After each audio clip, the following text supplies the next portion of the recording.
Donc on va s'intéresser aujourd'hui à la vidéo de Cassandre ayant pour titre Les TERF, féministes ou complotistes, avec complotiste en majuscule. Donc le but d'un titre clickbait étant de pousser les gens à cliquer sur la vidéo, le contenu de laquelle sera plus nuancé que ce que le titre suggère au premier abord. En réalité, on va voir avec la vidéo de Cassandre que le contenu de la vidéo ne va pas être plus nuancé que le titre, et que la conclusion sera bien cette thèse du complotisme des féministes radicales. Est-ce que vous saviez que Big Pharma complote avec le patriarcat pour grand remplacer les femmes? Oui, alors non, évidemment c'est faux, hein. Mais il y a des gens qui croient vraiment à ça. Donc aujourd'hui, je vais vous raconter l'histoire des TERF. Donc là, Cassandre fait un sophisme très courant, qui est le sophisme de l'homme de paille, de la femme de paille, du trans de paille, comme vous le souhaitez, qui vise à prendre un argument absurde et à le présenter comme étant celui de la partie adverse. Et ça permet de plus facilement attaquer et contrer l'adversaire, puisqu'on a réduit l'argument réel de celui-ci à un argument ridiculisé et facilement combattable. Donc Cassandre essaye de faire croire que les féministes radicales pensent qu'il y a un complot entre Big Pharma et le patriarcat pour remplacer les femmes, grand remplacer. Donc en plus, Cassandre essaye de faire un lien entre les féministes radicales et le racisme avec la théorie du grand remplacement, qui est une théorie d'extrême droite. Et donc, va essayer de mettre, via une idée de déshonneur par association, d'associer les féministes radicales à des mouvements d'extrême droite. Cassandre essaye aussi, toujours par des mouvements de déshonneur par association, d'associer les féministes radicales à des pseudo-scientifiques. Puisque l'idée de Big Pharma et des complots liés à l'industrie pharmaceutique, ça va se rapporter à tout ce qui est pseudoscience, tout ce qui est gourous qui font croire qu'on peut soigner le cancer avec des jus de carottes. Et plus tard dans la vidéo, Cassandre va d'ailleurs continuer de faire ce déshonneur par association en essayant de montrer des liens entre les féministes radicales et notamment Thierry Casasnovas, qui est une personne bien connue des zététiciens du fait de son charlatanisme.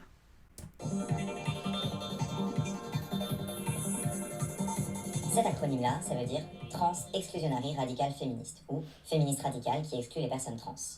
La majorité d'entre elles considèrent que c'est une insulte, it's a slur, comme on dirait en anglais. Pour ma part, je trouve que cet acronyme est déjà un petit peu trop gentil avec elles. Si on prend la première moitié, Trans Exclusionary, déjà ça coince. Je veux dire, si elles se contentaient de juste nous exclure de leur petite réunion mixte, on n'aurait rien à foutre. Sauf qu'elles veulent aussi un peu nous exclure de la vie, mais bon.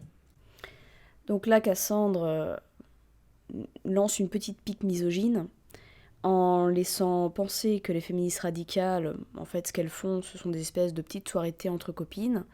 Et Cassandre n'en aurait rien à faire si les féministes radicales essayaient d'exclure de ces petites soirées thé les personnes trans. Mais qu'en réalité, nous souhaiterions, les féministes radicales, tuer les personnes trans. Donc il y a deux choses intéressantes. Donc il y a ce lien avec la soirée thé qui va revenir un petit peu plus tard aussi dans ses propos, dans quelques secondes. Il y a une négation totale du fait que le féminisme radical, par définition, considère que le sujet du féminisme, c'est les femmes, et donc pas les hommes. Donc, si exclusion il y a, c'est exclusion des hommes de la définition du sujet du féminisme. En découle ensuite leur exclusion, forcément, des lieux qui sont réservés aux femmes, ou dans lesquels la sécurité des femmes doit être préservée, des personnes qui sont les personnes qui les agressent la plupart du temps, et donc les hommes. Mais le but du féminisme radical, c'est pas d'exclure les hommes transidentifiés de soirées ou même de manifestations, d'événements. c'est de remettre au centre du féminisme le sujet du féminisme, les femmes, et de considérer que les hommes ne font pas partie de ce sujet-là. Et le deuxième point intéressant de cette introduction, c'est l'accusation faite aux féministes radicales de vouloir mettre fin à l'existence des personnes trans. En réalité, Cassandre va nous donner un exemple dans les années 70 d'un groupe de femmes qui a voulu attenter à la vie, ou qui en tout cas a porté des menaces sur un homme transidentifié, mais on n'aura pas d'autres éléments ou d'autres preuves sur le fait que le mouvement féministe de manière générale ou le mouvement Radfem français de manière particulière ait exercé des menaces de mort ou ait comme projet de mettre fin à l'existence des personnes trans. Ça, on va y revenir. Ensuite, si on prend la deuxième moitié, radical féministe. Forcément, c'est plus pratique de se revendiquer de la radicalité, ça donne l'impression que son combat est plus légitime que l'autre. Mais comme on va le voir, en réalité, l'avènement de la théorie anti-trans a constitué un point de rupture par rapport à la tradition du féminisme radical aux États-Unis. Donc là, on a un premier procès d'intention où on suggère que si les féministes radicales se nomment ainsi, ce serait parce que ce serait pratique de se revendiquer de la radicalité, alors qu'on aurait en fait un positionnement qui n'a rien à voir avec ça. En réalité, la raison pour laquelle on parle de féminisme radical, c'est parce qu'on s'intéresse à la racine de l'oppression patriarcale, et donc notre sexe, puisque la raison pour laquelle on est exploité sexuellement, notamment via la pornoprostitution, via, dans les couples hétéros, via la maternité, le soin aux enfants, etc., eh bien, de base, c'est notre sexe. Le genre, c'est la manière avec laquelle cette oppression se met en place sur les femmes, mais la raison de l'oppression, c'est notre sexe. Et donc, c'est ça qu'on entend en parlant de féminisme radical. On ne cherche pas à s'auto-identifier. Pourtant, l'auto-identification, normalement, ça plaît pas mal à Cassandre. Mais on n'essaye pas de s'auto-identifier extrémiste du féminisme. C'est pas ça le sujet.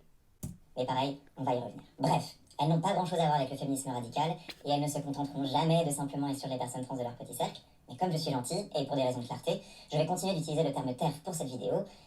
Et si vous prenez offense, sachez que c'est déjà un compliment que vous ne méritez pas. Une fois cette petite définition posée, laissez-moi vous raconter une histoire. Notre histoire commence à la fin des années 1970 en Californie. À cette époque, le mouvement féministe radical est en plein essor, avec notamment le développement de plusieurs courants, dont un courant lesbien qu'on appelle séparatiste. Parmi ces institutions culturelles, la musique occupe une place centrale, notamment au travers du label de musique Olivia Records, créé en 1973. Et c'est dans ce label que tout va commencer. Cette femme-là, c'est Sandy Stone, elle est ingénieure du son. Lorsqu'elle a été approchée par le label Olivia Records, qui avait besoin d'une bonne ingé son, elle leur a dit d'emblée qu'elle était transgenre, ce qui n'a posé aucun problème aux femmes du collectif, qui d'ailleurs étaient déjà au courant avant même de l'approcher. Ça va s'aligner avec toute notre politique. Bref, le début de l'histoire des TERF, c'est une campagne de harcèlement d'une random meuf à Boston contre un label de musique californien. Je veux dire, aucune de ces personnes n'avait jamais rencontré ni Sandy ni les femmes du collectif en personne. C'était Twitter avant l'heure, quoi. Mais c'est allé jusqu'à de sérieuses menaces de mort. Quand le label préparait une tournée, elle a été informée qu'à Seattle, qui était une de leurs dates, se trouvait un collectif lesbien séparatiste paramilitaire, les Gorgones, qui avait prévenu qu'elles étaient prêtes à tuer Sandy Stone dès qu'elle mettrait les pieds à Seattle. Au final, le label est quand même allé faire cette date, mais avec une sécurité renforcée, et il a fallu même confisquer les armes des Gorgones à l'entrée du festival. Donc c'était vraiment des menaces sérieuses. Donc voilà, Cassandre tout à l'heure nous disait que les féministes radicales en voulaient à la vie des trans, et en fait, le seul argument qu'on aura pour étayer cette thèse, qui est quand même... c'est des accusations assez graves, hein, c'est que dans les années 70, il y a plus de 50 ans, un groupe de femmes qui a menacé de mort un homme transidentifié faisant partie d'un groupe de musique. Donc bien évidemment, c'est extrêmement grave de menacer de mort des gens. Et bien évidemment, les féministes radicales ne menacent de mort aucune personne trans. Il n'y a aucun collectif se disant du féminisme radical ou aucune figure du féminisme radical qui communique des menaces de mort envers des personnes trans. L'inverse, par contre, on l'a, des transactivistes qui vont menacer de mort et de viol des féministes radicales. On a les menaces. D'ailleurs, tout à l'heure, Cassandre parlait de « it's a slur » en anglais pour souligner que TERF soit une insulte. Eh bien, si vous allez sur le site TERF is a slur, vous allez avoir des éléments qui nous permettent de dire que TERF est une insulte, puisque le mot TERF est très souvent relié à des menaces de mort, de viol et à d'autres insultes, moins graves, dans les communications des transactivistes. Mais on n'aura aucune autre preuve, aucun autre élément dans la vidéo permettant d'étayer l'hypothèse que les féministes radicales souhaitent la mort des personnes trans. Ça ne sort de nulle part. C'est vraiment un déshonneur par association, un non-binaire de paille, etc., que de faire croire qu'on souhaiterait la disparition des personnes trans, ou qu'on souhaiterait leur mort, ou n'importe quel malheur dans leur existence. Après, moi je suis pas contre les stratégies ultra-radicales, hein, mais bon, là on parle d'un label lesbien avec une meuf trans geek. Donc c'est ça, la genèse du mouvement anti-trans dans le milieu féministe. Une campagne de harcèlement contre un collectif féministe radical qui demandait rien à personne et cherchait juste à faire de la musique. Ouais, et Hitler était végétarien, donc en tant que végane, vous avez toutes mes excuses sur le fait d'être végane. Je vais d'ailleurs me remettre immédiatement à consommer du cadavre d'animaux, donc c'est un bon argument. C'est un bon argument que de dire que parce que dans les années 70, il y a un groupe de femmes qui a souhaité menacer de mort un homme transidentifié, ça signifierait que le mouvement de lutte pour le droit des femmes, qui est le féminisme radical, n'a pas lieu d'être et est basé sur des fondations ignobles. Comme les féministes commencent un petit peu trop à se rebeller, Big Pharma a trouvé la solution, les femmes trans. Il faudrait donc remplacer les meufs cis par des femmes parfaites, en mode créature de Frankenstein, mais version Bimbo. Donc, le trans-remplacement. Mais du coup, et les hommes trans dans tout ça? Parce qu'il n'y a pas que des femmes trans, il y a aussi des hommes trans. Et ben en fait, nous, on sert alors je vais vous lire la phrase, on sert de gage, en anglais on dit token, qui permet à l'Empire de garder la face. Ah non, mais c'est qu'il est vraiment bien foutu ce complot. D'ailleurs, c'est un peu misogyne, non? Parce qu'elle s'attaque que aux femmes trans et laisse tranquille les hommes trans. Alors, on peut dire qu'effectivement, la théorie est tirée par les cheveux, on peut la critiquer, etc. Par contre, dire que c'est un peu misogyne parce qu'elle s'attaque aux femmes trans et qu'elle laisse tranquille les hommes trans, ça n'a pas de sens. Elle s'attaque aux hommes transidentifiés, aux hommes, et elle laisse tranquille... elle laisse tranquille les femmes, dis donc. Elle laisse tranquille les personnes qui ne sont pas des oppresseurs et qui sont conditionnées par une société patriarcale. C'est bizarre quand même. Ouais, ça, j'avoue, c'est chelou. Elle laisse tranquille les femmes. Et elle s'en prend à des hommes, à des oppresseurs, qui se prennent pour des opprimés, qui veulent qu'on les prenne pour des opprimés, et qui se considèrent comme opprimés par des femmes. Ouais, c'est bizarre. Ça n'a pas de logique, hein. C'est pas du privilège masculin, ça. Mais d'ailleurs, ce point-là est intéressant parce qu'en fait, ça a changé. C'est-à-dire qu'à l'époque de Janice Raymond, en effet, il y avait assez peu d'hommes trans qui transitionnaient médicalement, aussi en partie, en effet, parce que la médecine ne s'intéressait pas tant que ça à ces transitions-là. Ah, c'est étonnant. La médecine qui s'intéresse pas aux femmes? Non, c'est bizarre. Dans la suite de son propos, elle explique que les femmes trans qui se comportent comme des femmes et se présentent de manière féminine, c'est bien la preuve que ce ne sont pas des femmes, mais des propagandistes masculins de l'ordre patriarcal. Pour être honnête, il faut savoir que les féministes radicales avaient souvent tendance à appliquer aussi cette logique aux femmes cis qui se maquillent et sont dans les stéréotypes de la féminité, mais elles avaient aussi tendance à les excuser, parce que les femmes cis étaient considérées comme du coup des victimes des assignations patriarcales, et donc elles étaient aussi victimes de cette socialisation genrée. Contrairement aux femmes trans qui ne vivent pas dans une société et échappent aux lois de la société. Alors, les hommes transidentifiés vivent dans une société, mais pas une société qui les a genrés en femmes depuis avant même leur naissance, dans le ventre de leur mère, qui avaient déjà des comportements différents par rapport au sexe de l'enfant. Hein. On ne lui demande pas comment il s'identifie avant de le traiter différemment. Et donc, effectivement, il y a une différence entre des femmes qui sont conditionnées dans le genre féminin par la société patriarcale et des hommes qui ne subissent pas cette socialisation-là, qui subissent une socialisation masculine et qui adoptent des codes stéréotypés de notre genre, du genre qui a été associé à notre sexe. C'est comme si tu allais te plaindre du fait que les personnes racisées vont ne pas critiquer les femmes qui mettent leur santé en danger en utilisant des produits éclaircissants pour la peau, mais par contre dénoncent les hommes qui font du blackface. Oui, c'est logique. Les deux vivent pourtant dans une société, hein. Et puis bon, moi je veux bien qu'on soit dans l'empouvoirment, hein, mais je veux dire, les personnes trans sont pas très nombreuses dans la société, et à nous seuls, on n'a pas le pouvoir de réaffirmer les stéréotypes de genre et d'imposer ça au reste de la société. Mais bon, est-ce que ce serait pas le propre du complotisme aussi que de surestimer le pouvoir politique d'une minorité?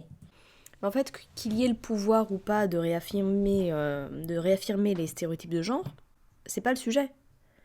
Il y a quand même une critique qui est légitime d'avoir un oppresseur qui s'approprie les stéréotypes de la partie de la société qui l'opprime, peu importe si en le faisant, il va réaffirmer les stéréotypes ou pas. Déjà, oui, il va avoir cet effet-là, mais même s'il ne l'avait pas, on a quand même la légitimité de pouvoir s'insurger contre un foutage de gueule à notre rencontre, où on va avoir un homme qui va endosser les éléments qui se rapprochent des stéréotypes que nous subissons. Donc jusque-là, il n'y a pas vraiment de problème, hein. Si un homme veut adopter tel ou tel comportement, tel ou tel élément, que ce soit vestimentaire ou maquillage, jusque-là, il n'y a pas de souci. Mais si, en plus de ça, il utilise le fait d'avoir ces comportements, d'avoir ces tenues vestimentaires pour expliquer qu'il est une femme, qu'il est nous, et donc faire cette liaison entre les stéréotypes de notre genre et notre identité et notre sexe, là oui, on peut effectuer une critique contre ces personnes. Et puis bon, il y a des meufs trans qui sont féminines, mais aussi des meufs trans qui sont punk, d'autres qui sont butch. Je veux dire, surtout celles qui étaient dans le mouvement féministe, elles étaient tout aussi critiques des normes de genre que les autres, quoi. Good for them. Ouais, bah super. Mais en fait, les cas individuels, qu'est-ce qu'ils viennent foutre là-dedans? Depuis quand est-ce qu'une bimbo s'empêcherait d'être... Les bimbos sont valides et légitimes. Bon, là, Cassandre récupère, vous savez, sur les réseaux sociaux, lorsqu'ils mettent un émoticône qui tape des mains entre différents mots. À l'oral, ça marche pas très bien, hein. À l'oral, ça fait perdre le sérieux de la vidéo. Mais surtout, oui, les bimbos ont le droit d'exister, mais encore une fois, on voit que Cassandre fait une espèce de confusion entre vouloir la disparition des gens et faire une critique de la société, faire une critique politique. Les bimbos vont avoir des tenues vestimentaires et des comportements qui ne sont pas dans leur intérêt. Et pourquoi est-ce qu'une catégorie de la population va adopter des comportements qui ne sont pas dans leur intérêt et va mettre notamment des vêtements totalement inconfortables qui peuvent même avoir un impact sur leur santé? Bah c'est pas un libre arbitre qui est dénué du conditionnement social auquel elles ont été soumises. Ces personnes-là, on leur a expliqué qu'elles ne sont justement valides, comme dit Cassandre, uniquement si elles sont baisables, uniquement si elles correspondent aux stéréotypes de beauté patriarcaux. Et donc ça va pas être innocent le fait de se mettre des talons extrêmement hauts, de subir des opérations de chirurgie esthétique visant à l'augmentation mammaire, à l'augmentation des lèvres. Ces personnes vont risquer leur vie et leur santé pour correspondre à ce que la société patriarcale veut d'elles ou leur fait croire qu'il faille qu'elles adhèrent à ces éléments-là.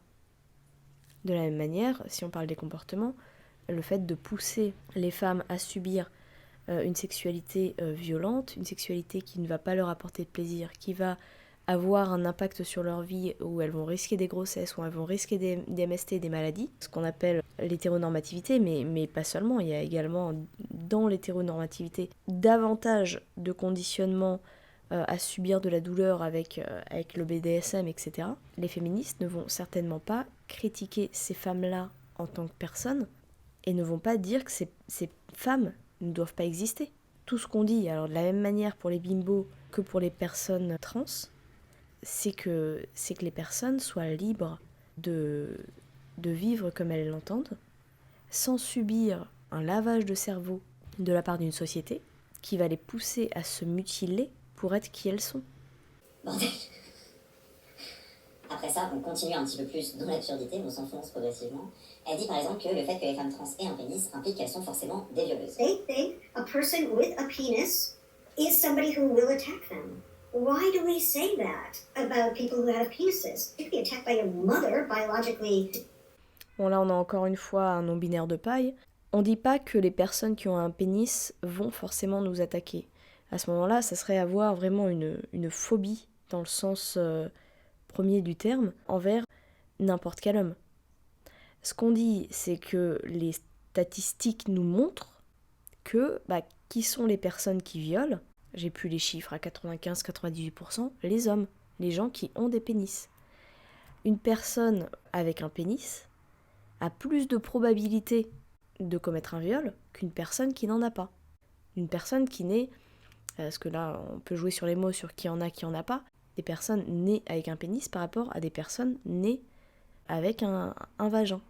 Ça veut pas dire que les femmes ne peuvent pas violer, ça veut pas dire que l'ensemble des hommes violent, là Cassandre nous fait un not all men. Ça veut juste dire que oui, si tu as un pénis, tu fais partie de la catégorie des hommes, et il y a plus de probas que tu commettes une agression sexuelle ou un viol. Donc là on essaye de nous coller une espèce de phobie irrationnelle qui sortirait de nulle part, en plus d'un non-binaire de paille, où on prétendrait que l'ensemble des personnes ayant un pénis va violer une femme dès qu'il se retrouve dans une pièce avec elle. Donc là, on nous explique qu'on pourrait être violé par notre mère. C'est vrai. Mais qu'est-ce que ça vient foutre là-dedans ? Qu'est-ce que ce Not All Men vient foutre dans une vidéo censée nous expliquer que les féministes radicales sont complotistes ?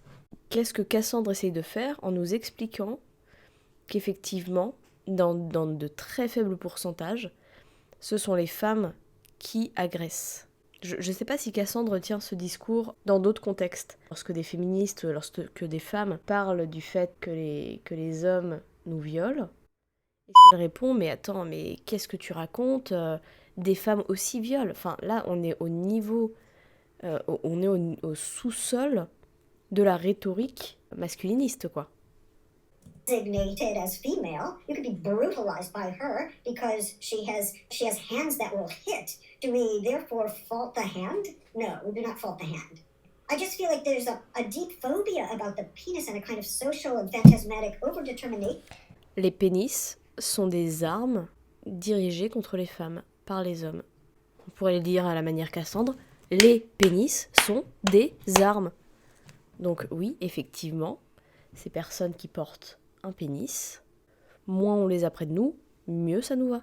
Si tu as une salle qui est interdite aux armes, certains Américains sortent cet argument, c'est pas l'arme qui tue, c'est la personne qui tire sur la gâchette. Donc selon cette logique-là, on fait rentrer les gens qui ont des armes dans les avions ou dans les écoles maternelles. Enfin, on voit que l'argumentation se tient pas. Bien sûr que les pénis sont des armes dirigées contre les femmes, et que même si toute personne qui a un pénis ne va pas violer toutes les femmes avec lesquelles il est en contact, et que certaines femmes peuvent effectivement commettre des viols, ça ne signifie pas que le fait de se méfier des personnes qui ont des pénis n'est pas pertinent. La question, c'est comment elle justifie le fait que les femmes trans qui ont une opération génitale soient toujours des violeuses. Bon, déjà, je pense pas qu'il y ait un discours féministe radical qui dit les hommes transidentifiés qui ont subi une mutilation de leur pénis sont des violeurs. Enfin, pas plus que les autres hommes. Il reste, on parlait de statistiques il y a un instant, il reste dans la catégorie homme, et donc dans la catégorie de personnes plus susceptibles de commettre des viols.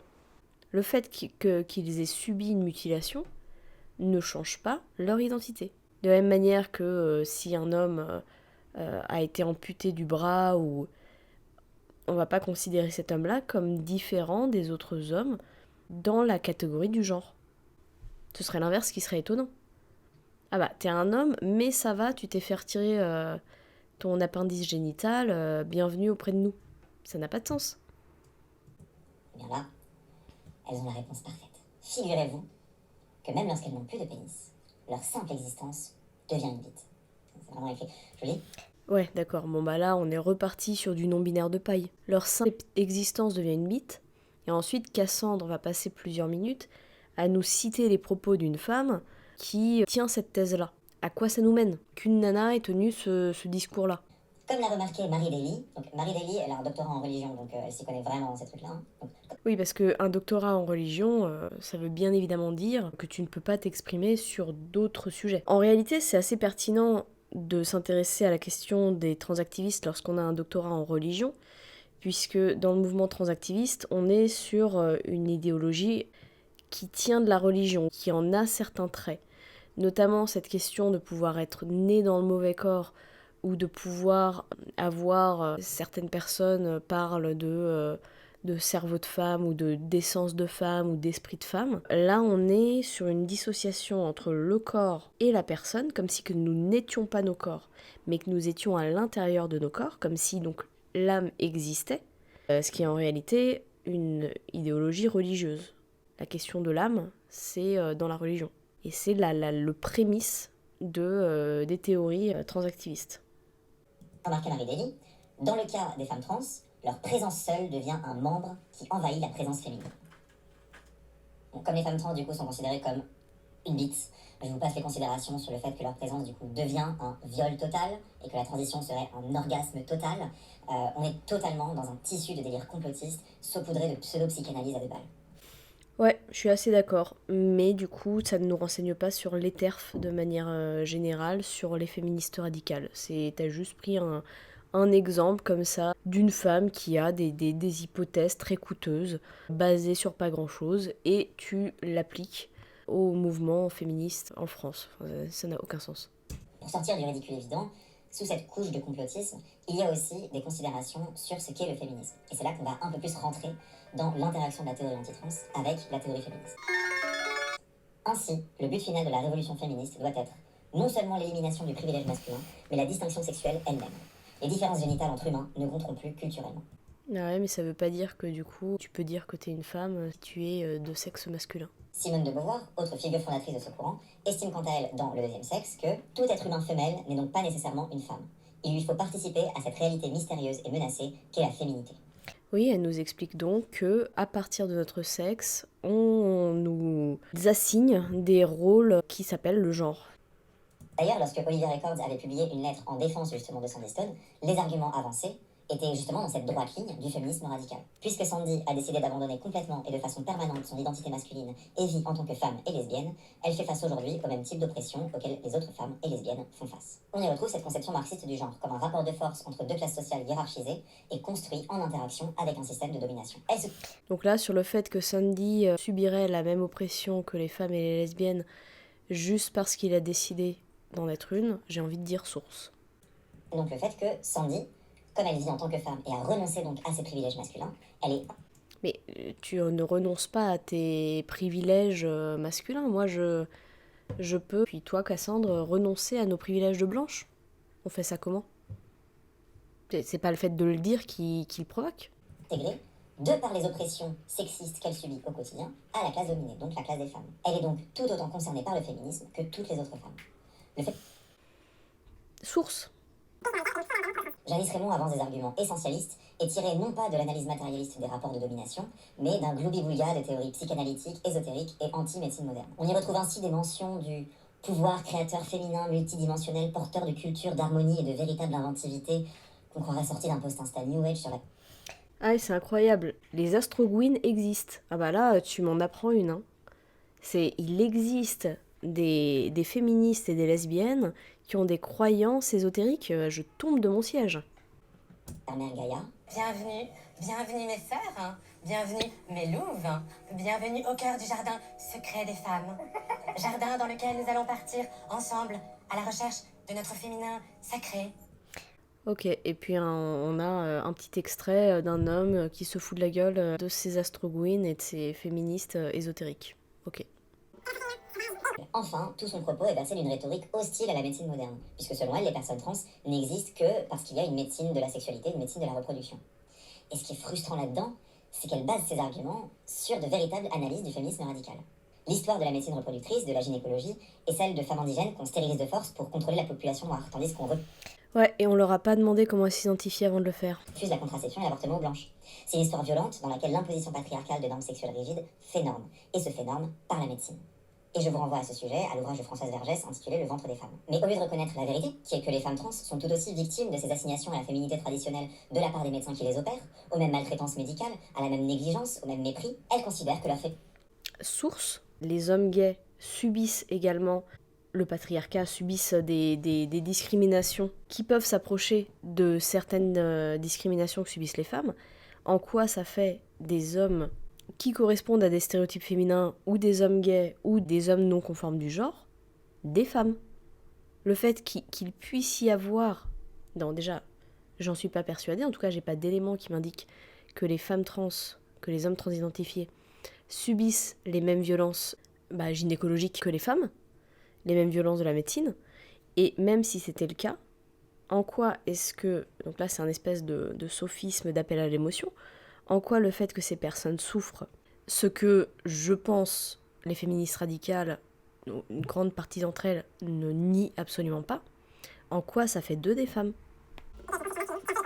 Janice Raymond refuse aux femmes trans leur statut de femme parce qu'en premier lieu, elle refuse d'accepter leur statut de dominée au sein du système patriarcal. C'est surtout que ça n'a pas de rapport entre les deux. C'est pas parce que ces hommes-là sont dominés dans certains aspects de leur vie par le système patriarcal que ça en fait des femmes. Comment faire la part des choses entre l'individu et la structure? Le féminisme culturel tranche cette question en laissant de côté l'analyse de la structure et en se concentrant sur la bataille culturelle, créer des représentations alternatives, revaloriser l'image des femmes, etc. etc. L'argument devient celui de comme ce que font les féministes libérales en fait. Ce qu'on a avec le body positive, avec le rebranding des violences sexuelles pour les faire passer pour de l'émancipation, ce genre de choses.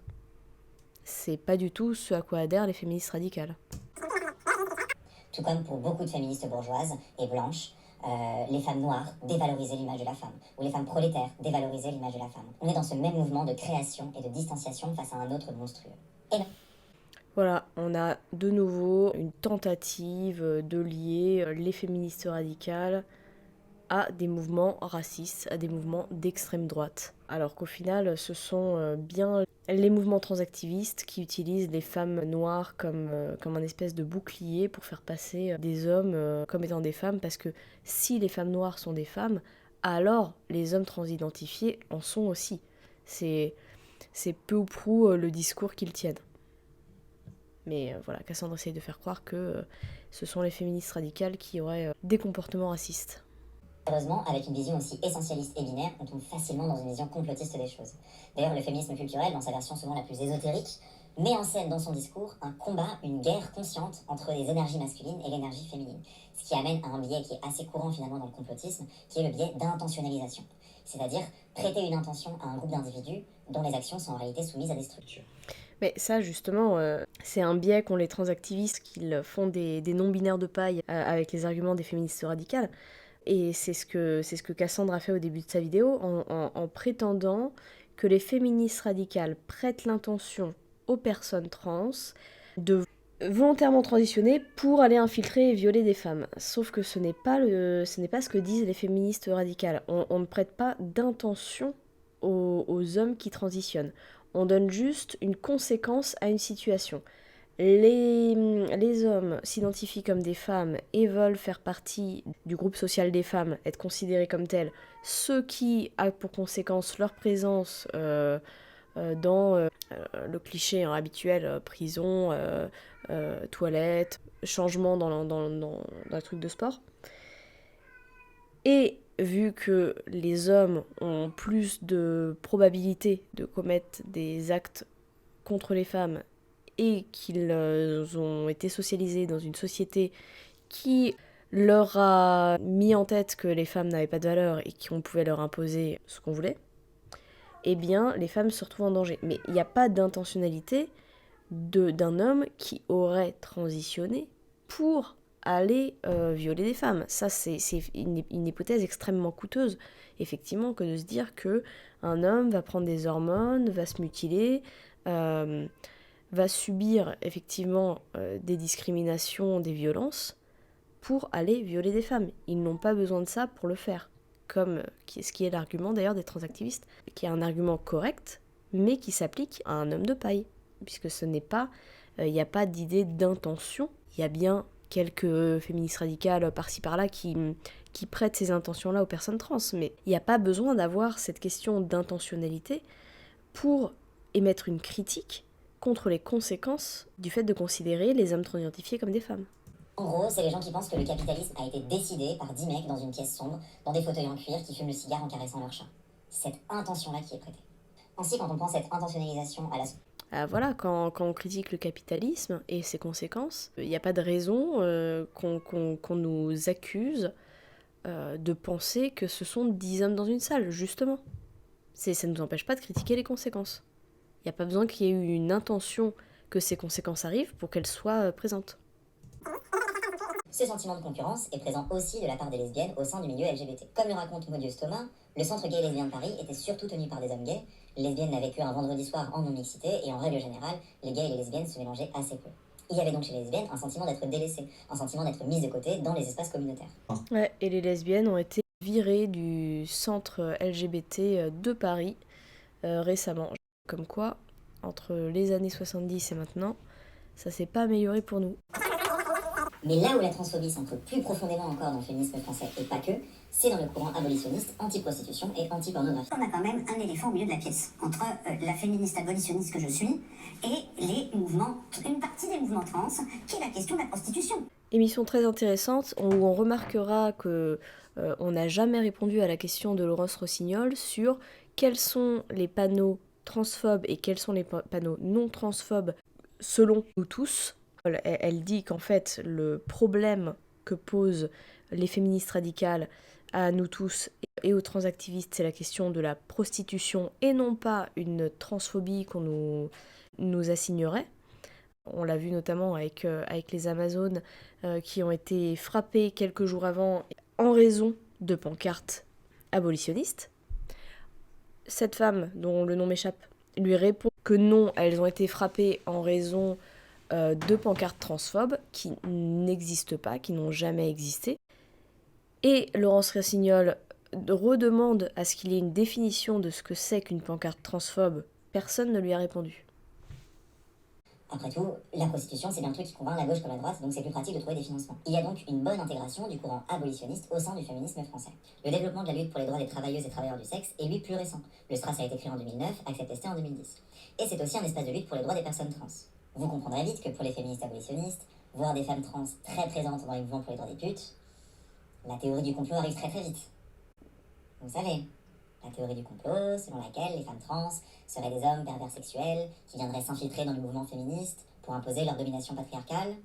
Même sans adhérer, ça ne nous empêche pas de dénoncer le fait qu'on essaye de faire passer comme de l'empouvoirment l'exploitation sexuelle des femmes par les hommes, le droit qu'auraient les hommes à exploiter sexuellement des femmes, et après le fait qu'il y ait un grand nombre d'hommes transidentifiés dans ces milieux-là, il s'agit d'hommes qui parlent d'un sujet qui n'est pas le leur, puisque la plupart des personnes en situation de prostitution, je crois 97% ou 95%, je n'ai pas les chiffres exacts, sont des femmes. Et effectivement, dans les associations, on voit une majorité d'hommes. Alors bien évidemment, pourquoi est-ce que ces hommes se retrouvent dans cette situation-là ? Eh bien, à cause de la précarisation qui est la conséquence des discriminations qu'ils subissent en tant que personnes transidentifiées dans la société. Il n'y a pas besoin d'adhérer à une théorie comme quoi les personnes trans seraient des pervers sexuels pour critiquer le fait que des hommes essayent via des associations, de faire passer l'idée qu'il est normal d'exploiter sexuellement des femmes. Sur la prise de pouvoir des personnes transsexuelles, souvent porte-parole des collectifs de défense de la prostitution. Nié totalement. Le transremplacement, dénoncé par les abolos. Non mais... Donc du coup, on a, je pense pas que Cassandre le niera, une fétichisation des hommes transidentifiés. Cassandre en parlait quelques instants plus tôt sur le fait que dans les milieux queer, mais pas uniquement, les hommes transidentifiés sont fétichisés par d'autres hommes. Et là, Cassandre fait passer pour une théorie du complot un extrait, je sais pas d'où vient cet extrait, dans lequel quelqu'un s'interroge sur la raison pour laquelle il y a une fétichisation des hommes transidentifiés et qui déplore le fait que des hommes soient effectivement à la tête d'associations, de proxénètes, promouvant l'exploitation sexuelle de femmes et d'hommes. Si on enlève l'image qui tourne et la musique visant à nous mettre dans une ambiance, on a un peu de mal à voir le côté complotiste du paragraphe qui a été lu sur le fait qu'une femme se questionne, enfin on suppose que c'est une femme, se questionne sur les raisons pour lesquelles des hommes transidentifiés sont fétichisés et qui dénonce le fait qu'ils soient à la tête des mouvements pro-exploitation sexuelle. Et être transphobe, c'est aussi pratique d'un point de vue politique. Il suffit de dire, nous sommes des vraies femmes qui se battent pour les droits des vraies femmes, n'écoutez pas ces hommes en jupe qui, de toutes les façons, ne comprennent rien à ce que vivent les vraies femmes. Ça clarifie le débat pour les responsables politiques. Ils n'ont pas à croire que le mouvement féministe n'est pas unanime sur ces sujets, puisqu'on leur dit que les autres ne sont que des fausses féministes et que de toute façon, ce sont des hommes. Oui, parce que c'est vrai que l'argument « elles, ce sont des fausses féministes, faut pas les écouter », ce n'est pas un argument qui est utilisé par les transactivistes. On n'a pas comme ça une ostracisation des féministes radicales dans les mouvements, notamment les mouvements lesbiens, sur le même argument. Ça n'existe pas. La transphobie dans le mouvement féministe français est une savante combinaison de sincère mépris pour les femmes trans sur fond de psychiatrisation, de peur du transremplacement du milieu militant et de complotisme, notamment dans les milieux anti-prostitution.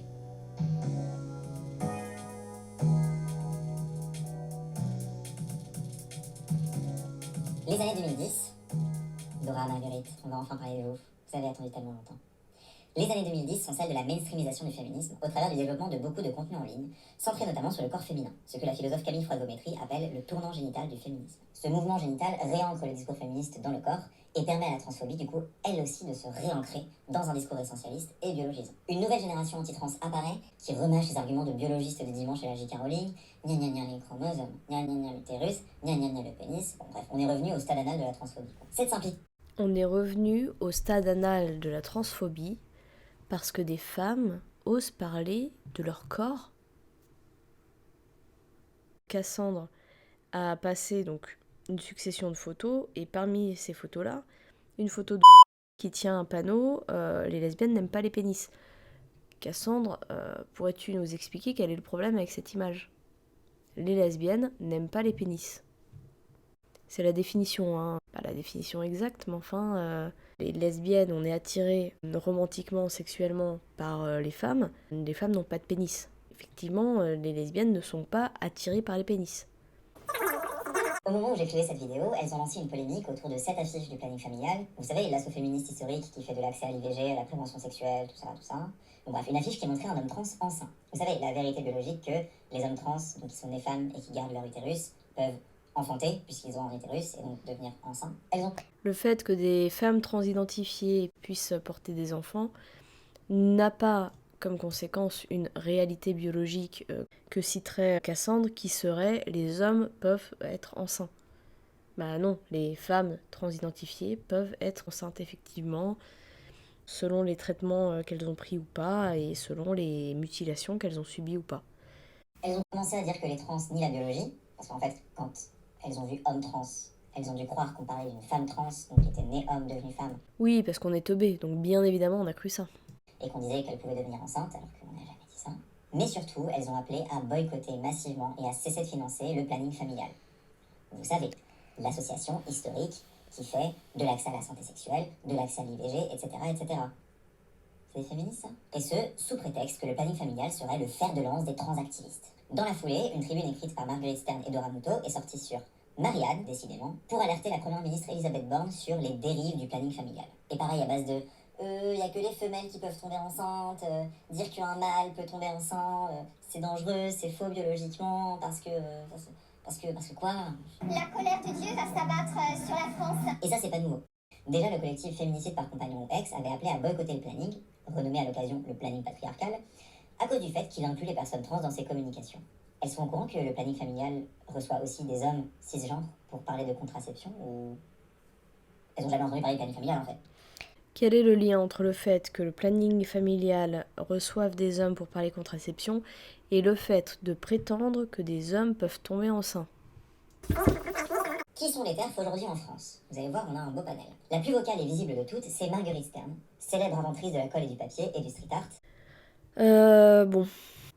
Je ne suis pas quelqu'un qui apprécie particulièrement Marguerite Stern, mais là on est encore dans du non-binaire de paille, c'est-à-dire que Marguerite Stern n'a jamais prétendu être l'inventrice de la colle et du papier, simplement tu as une technique qu'elle a mis en place qui a permis de vraiment médiatiser les féminicides et de faire rentrer le mot dans le langage commun.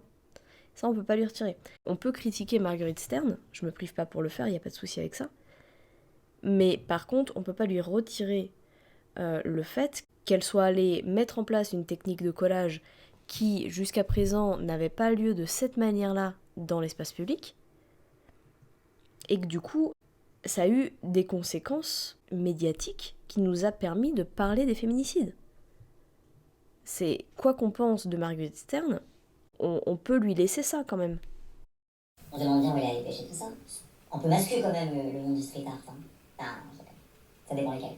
Ancienne Femen qui a rage-quit le collectif des colleuses féminicides quand elle a découvert que la plupart des antennes locales n'étaient pas transphobes. Alors il y a une différence entre ne pas être transphobe, c'est-à-dire ce que ne sont pas en fait les féministes radicales, enfin plutôt ce que sont les féministes radicales, ne pas être transphobe, ce que sont les féministes radicales, elles sont pas transphobes, et le fait d'aller coller contre les femmes dans l'espace public.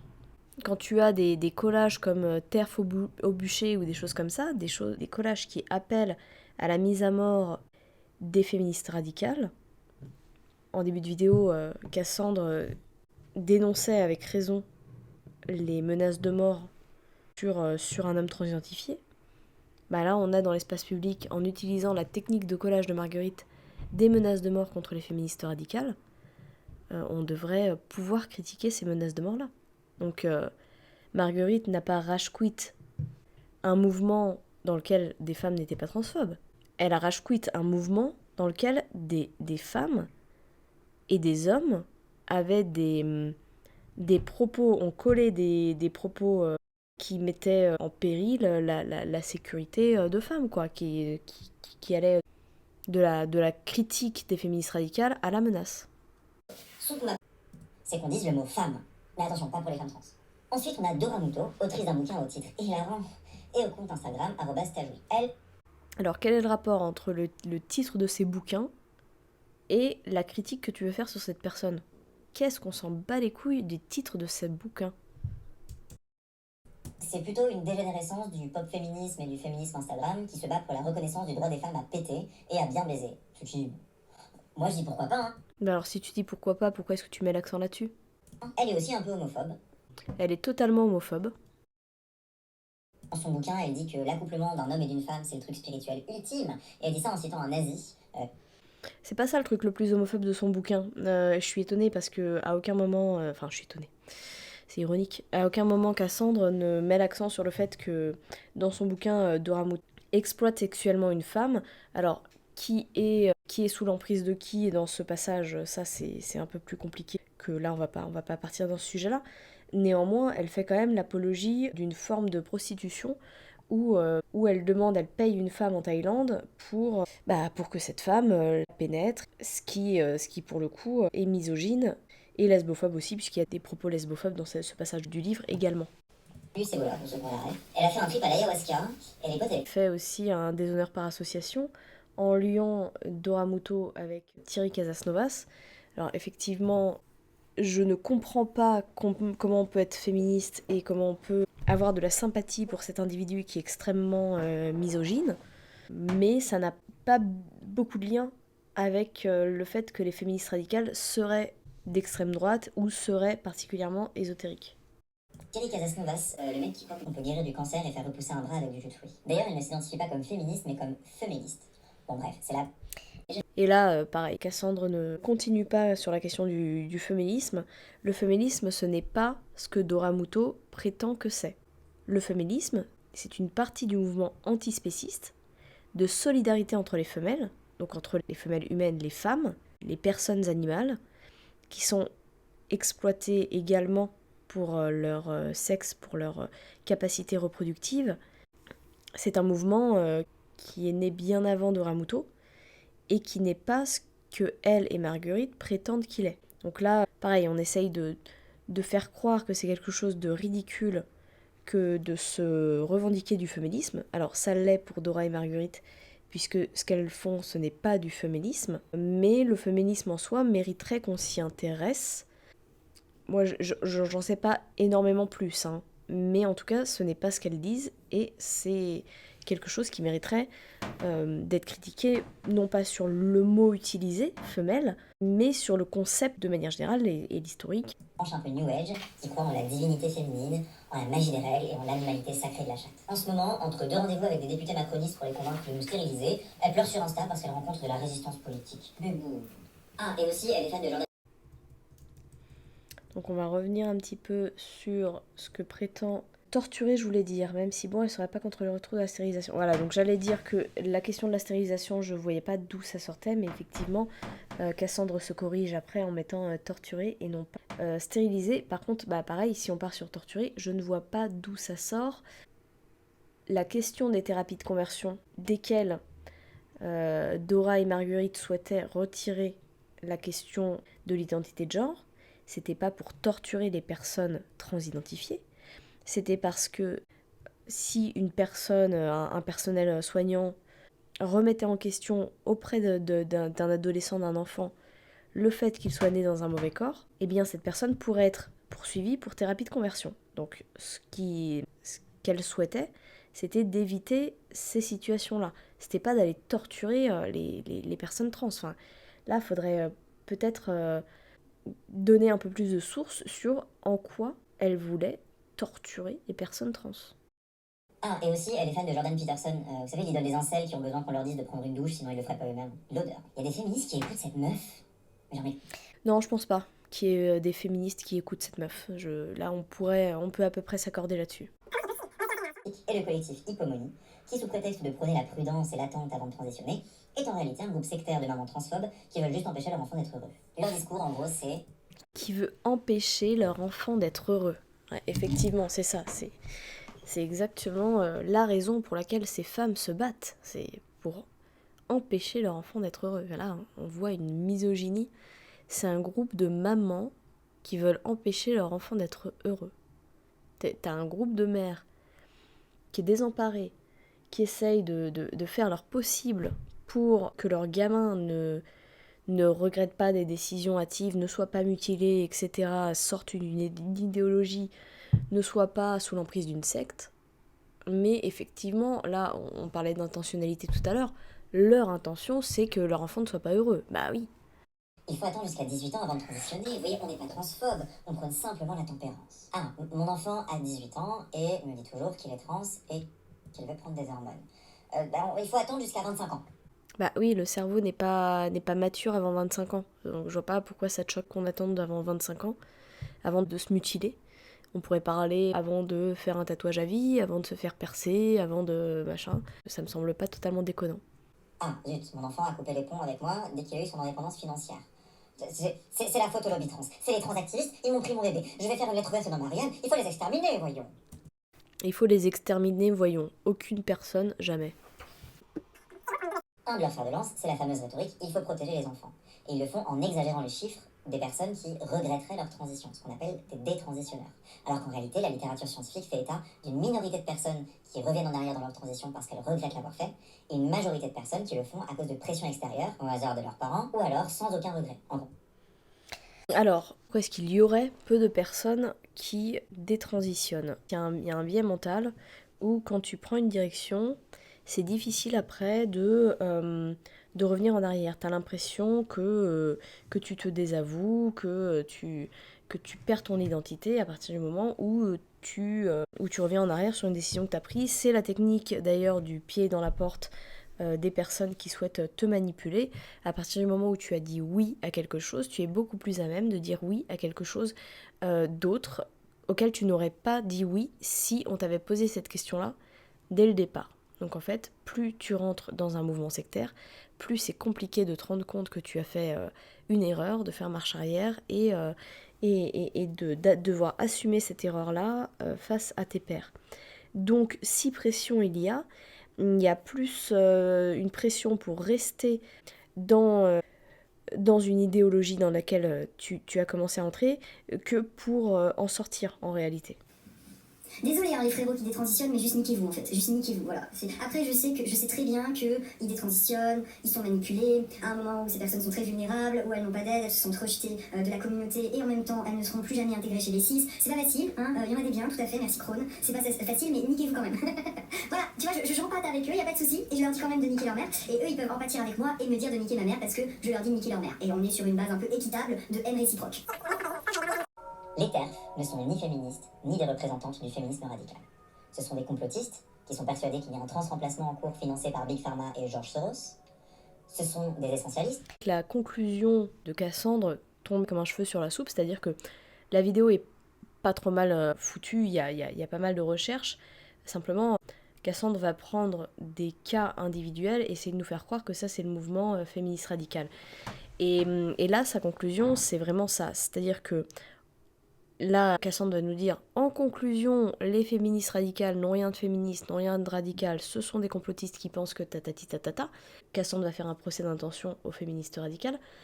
On attend toujours la source, c'est-à-dire que on nous a parlé de Dora, de Marguerite et de femmes états-uniennes, de vraiment d'anecdotes individuelles.